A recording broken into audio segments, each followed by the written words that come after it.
I was officially on relationship probation. Her toxic friends acted as the judges, and they decided I wasn't enough. So, I did the only logical thing. I quit the game entirely. Now, her life is a total house fire thanks to the man they chose for her. And guess what? She's calling me in tears, wanting her rock back. Too late.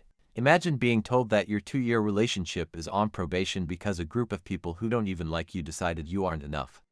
My partner looked me in the eye and said, "My friends think I should walk away. But I am going to give you a single opportunity to fix your behavior." I just looked at her and remarked how incredibly kind that was, while she headed out for cocktails with those very same advisors to celebrate her authority. I was busy stuffing my life into a couple of bags. By the time she returned, expecting a reformed man ready to beg for her approval, she found nothing but a silent house and a scrap of paper. I had made my choice. Welcome back, everyone.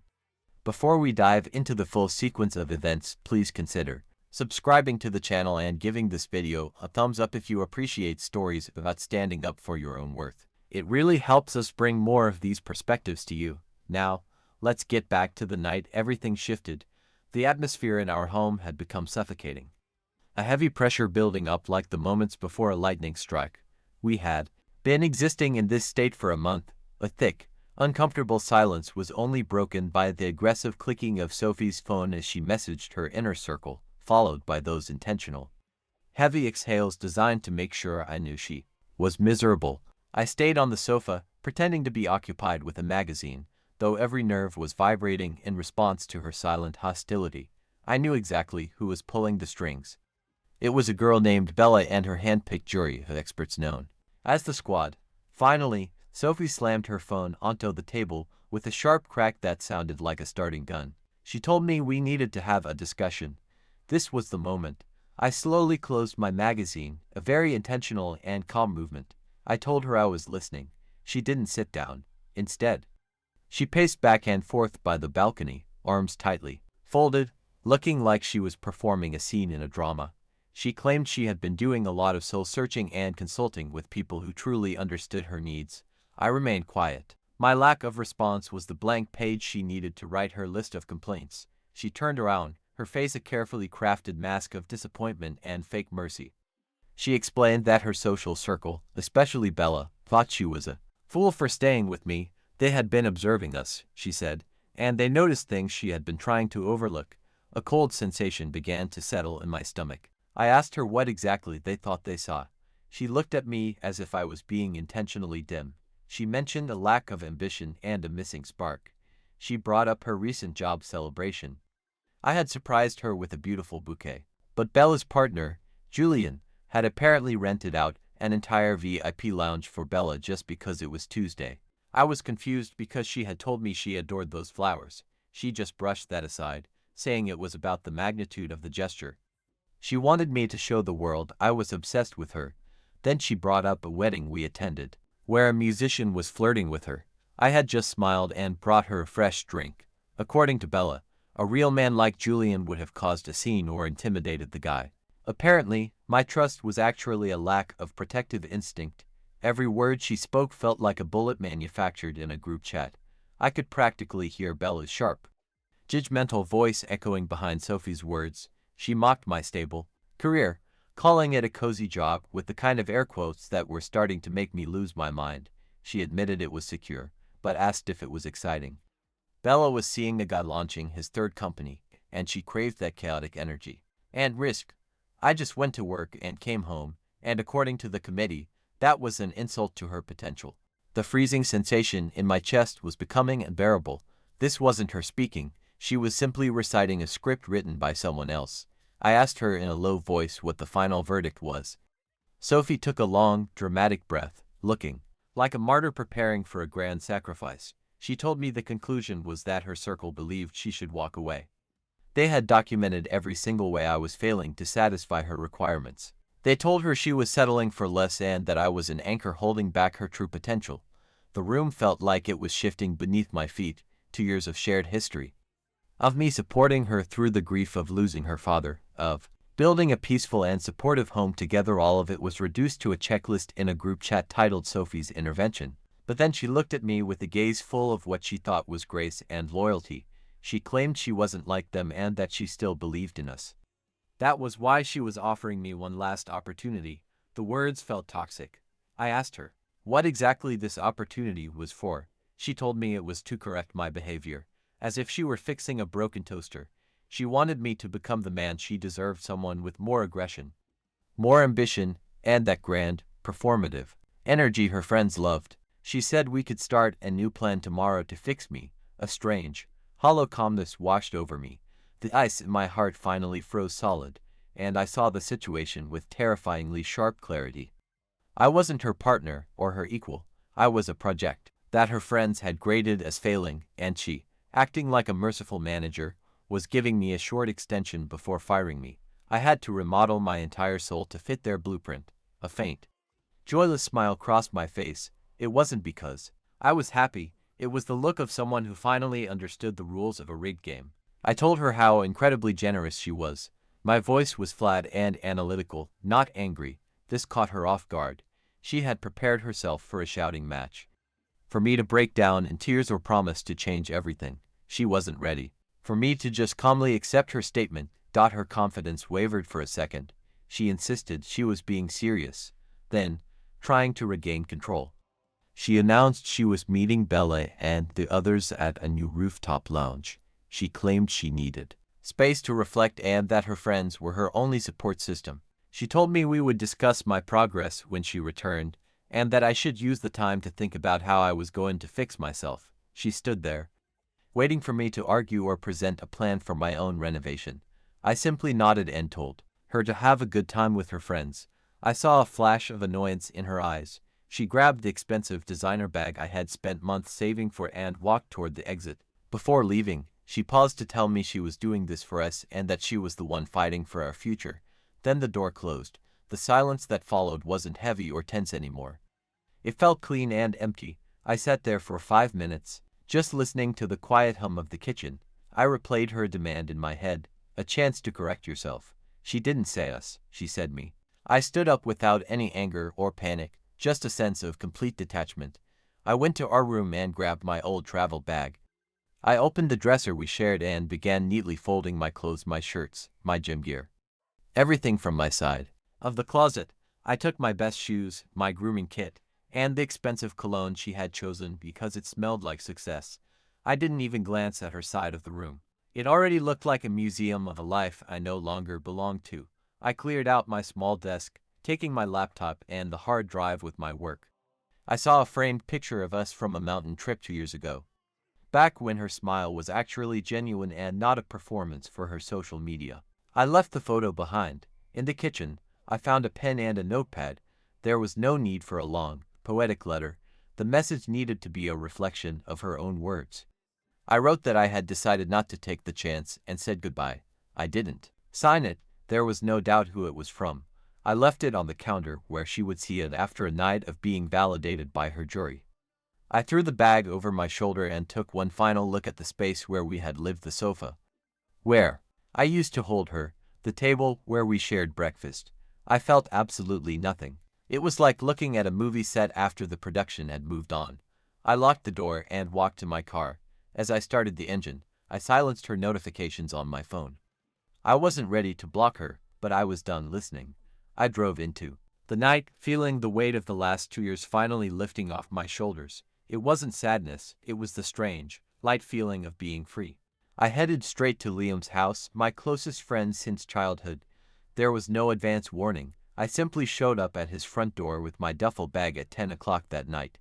He took one look at my expression, stepped aside to let me in without a single question, and immediately went to the kitchen to grab 2 cold beers. He handed me a bottle and asked how long I planned to stay.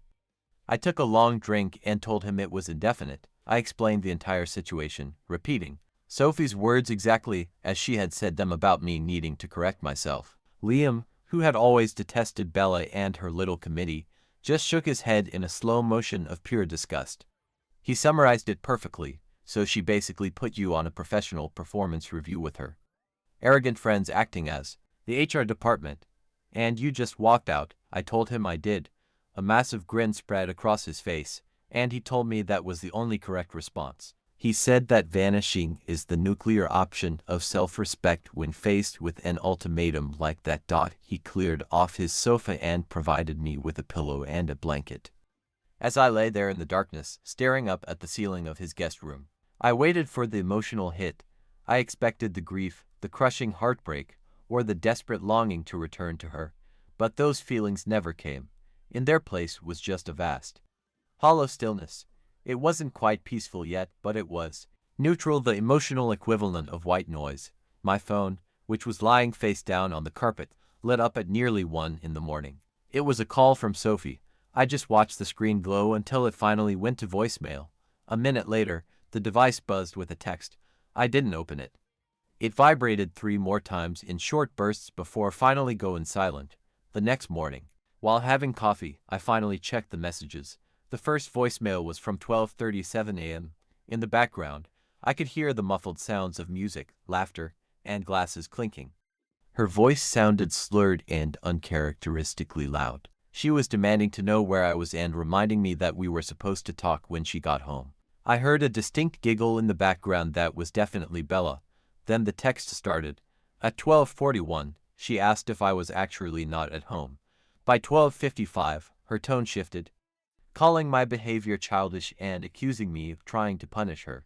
Her final message at 1:15 a.m. just said fine, be that way, and that we would speak the following day. I felt absolutely nothing reading them. It wasn't anger or even hurt. It felt like I was reading messages intended for a previous tenant of an apartment. I took a quick screenshot of the goodbye note I had left on the counter just for my own records.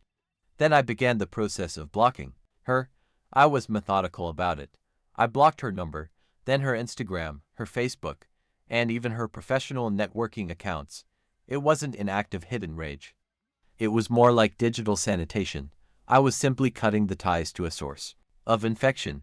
Liam watched me doing this and asked if I was doing okay. I told him honestly that I didn't know what I was exactly, but I wasn't sad. I told him I felt free for the first time in years. That first week was a masterclass in silence. My life, which for 2 years had been dominated by the constant noise of Sophie's shifting moods, her opinions, and the endless drama of her social circle, was suddenly very still. I contacted my landlord and explained that the relationship had ended. I told him I needed my name removed from the lease. He was a decent man, asked if I was doing all right, and promised to start the paperwork. I returned to the flat one last time during the day when I knew Sophie would be at her office. I gathered the rest of my library, my remaining clothes, and a few small items that belonged to me. I left my key on the kitchen counter. The note I had left was gone. From my side, the silence was total. Even though I had cut direct ties, the social grapevine began to leak information back to me. It started with Maya, an old university acquaintance who was always fair-minded. She messaged me on the 4th day just to see if I was holding up. When I told her I was doing fine, she revealed the narrative Sophie was spinning. Apparently, the story was that I had suffered a total mental collapse and simply abandoned her without reason. Bella was leading the charge, making sure everyone knew how much of a victim Sophie was. I told Maya to let them say whatever they wanted. Villains don't have to attend committee meetings anyway. I also admitted I never liked Bella's poisonous influence and told Maya to stay safe. That was the first confirmation of their script. I was the unstable coward who folded under pressure. I was perfectly fine with that role if it meant I never had to see them again. The voicemails and texts had stopped after the initial blocks, but on the 7th day, a new local number popped up.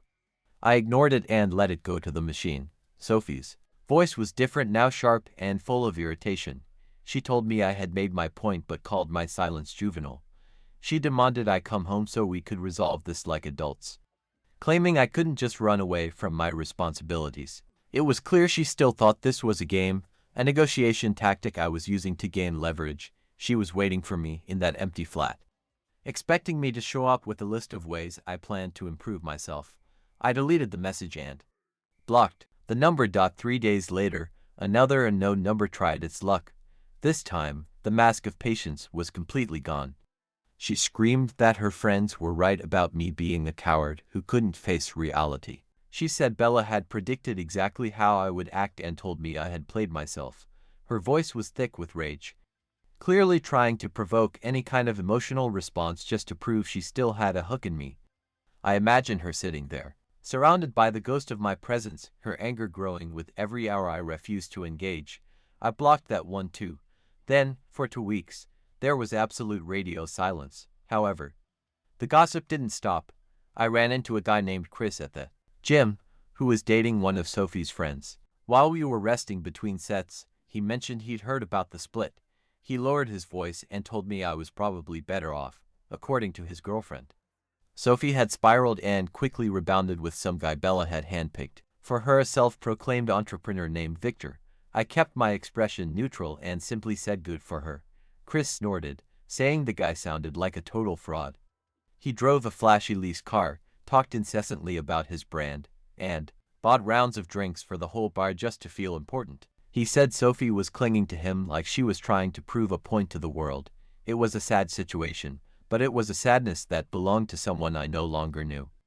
The next update came from Maya a week later. She sent a screenshot of a private social media story from Bella's account. It was a blurry photo of Sophie and this Victor guy, who had blindingly white teeth and a smug grin. The caption was filled with hashtags about upgrading your life and finally being with a real man. Maya noted that Sophie had specifically asked Bella to make it public so I would be sure to see it. I didn't even bother responding. The very fact that they were trying so hard to wound me only proved that my absence was a massive hole in their lives. They were shouting into a void, desperate for an echo that would never come. The ultimate confirmation of my decision didn't come from a friend, but from the source of the poison itself. I was picking up a coffee when a familiar, sharp laugh cut through the ambient noise of the shop. I looked over and saw Bella at a corner table with 2 other members of the committee. They hadn't noticed me. I took my drink and sat at a nearby table with my back to them, partially hidden by a large decorative plant. Bella was speaking loudly, her voice carrying across the room. She was describing the situation as pathetic. Apparently, Victor was messaging Sophie every single hour, demanding to know where she was and who she was with, just the night before. He had completely lost his temper because she had liked an old photo of some guy from years ago.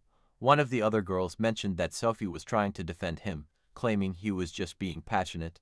Bella's laugh was like a razor blade. She mocked the idea, saying he was simply a controlling narcissist who was already asking how much money Sophie had in her bank accounts. The conversation continued with Bella saying that while Sophie wanted a guy with fire, her entire life was now basically a house fire. It was poetic in a dark way. Then, the third girl asked if Sophie ever talked about her ex, meaning me. Bella's voice dripped with fake sympathy. She said Sophie talked about me constantly, complaining about how stable I was and how I never checked her private messages. Bella's final word on the matter was that Sophie had made her own bed and now she had to deal with the consequences of her choice. They moved on to other gossip, but the damage was done. I sat there, sipping my latte and watching the traffic outside.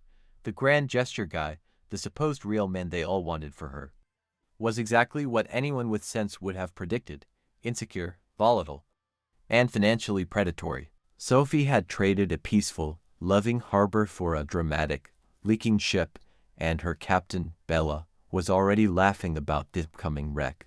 I finished my drink and walked out, passing their table without a single glance. They were so buried in their own manufactured drama that they didn't even see me. It was the ultimate proof of my irrelevance to their world. That night at Liam's, I finally felt something other than numbness.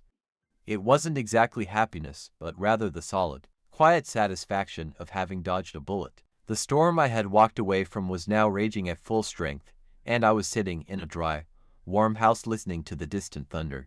The sense of betrayal had started to fade, replaced by the simple knowledge that I had made the only logical choice. Her life was falling apart piece by piece, destroyed by the very people she had trusted with her happiness. My silence was no longer just an absence, it had become a final, impenetrable wall. And on my side of that wall, the air was finally starting to feel pure. The universe has a dark sense of humor, just as I was settling into the rhythm of my new reality, focusing on my career, actually making use of my gym membership, and enjoying the peace at Liam's. The first direct attack arrived. It wasn't from Sophie, but from her chief lieutenant. It was a Thursday evening when an unrecognized number with a familiar area code appeared on my screen. A gut feeling told me to pick up. The voice was immediate. sharp, and unmistakably Bella's. She demanded to know if I had any idea what I had caused. I leaned back in the chair, a sense of calm wrapping around me like a shield. I asked her what I owed the unpleasantness of this call. She snapped at me not to use that tone, claiming this was no joke. She said Sophie was a complete wreck and was falling apart because of me. She accused me of ghosting her after everything we'd been through and asked what was wrong with me. I let her words hang in the silence for a moment. I asked if there was a point to her calling, or if she was just rehearsing a dramatic speech. She let out an angry huff. The point, she said, was that I needed to fix the situation. She admitted Sophie had made a mistake and was under a lot of pressure, claiming they were all just trying to look out for her. But she accused me of taking things to a nuclear level by abandoning her. She then admitted that Victor was a nightmare, controlling, mean, and draining her financially. She said Sophie was crying every day and that I needed to be the bigger man, come back and be her rock again. The sheer audacity was breathtaking. The very person who had engineered my removal was now ordering me back to clean up the mess. I felt a wave of disgust, but I kept my voice steady. I laid it out for her. She and her friends convinced Sophie I wasn't good enough. Sophie gave me an ultimatum to change my entire soul, and I refused. Sophie then moved on to the men they recommended, who turned out to be abusive. And now, their solution was for me to return and resume my role as the boring rock. I asked if that was an accurate summary. She began to sputter, saying I was twisting the story and that Sophie really loved me. I corrected her, saying Sophie was clear about what she wanted, and so was I. I told her I wasn't responsible for the fallout of Sophie's choices and suggested that since Bella created this situation, she should be the one to fix it. I told her not to contact me again. She ended the call by screaming that I was a selfish prick and that Sophie was suffering. I told her she should try being a better friend then, and I hung up. 2 days later, Sophie's mother, Martha, called. This one felt different, a heavy, empathetic ache. Martha had always been wonderful to me. Her voice was thick with regret as she apologized for calling. I kept my tone respectful but distant. She confessed she didn't know the whole story, but she knew her daughter wasn't herself anymore. She had met Victor and he terrified her. She said Sophie had lost weight and was jumping at every loud noise. She pleaded with me, saying I was the only person who could still reach her. This was the hardest part, the appeal to my old nature as a protector. I pictured Martha's worried face, but I also remembered Sophie's smug expression when she told me I needed correction. I told Martha that while I cared for her and was sorry she was worried, Sophie had ended our relationship. She chose to replace me with someone she thought was better. The fact that her choice was dangerous was a tragedy, but it wasn't my tragedy to solve. She didn't want my help. She wanted a different man, and now she had him. There was a long silence, followed by a soft sob. Martha admitted that her daughter had thrown away something real.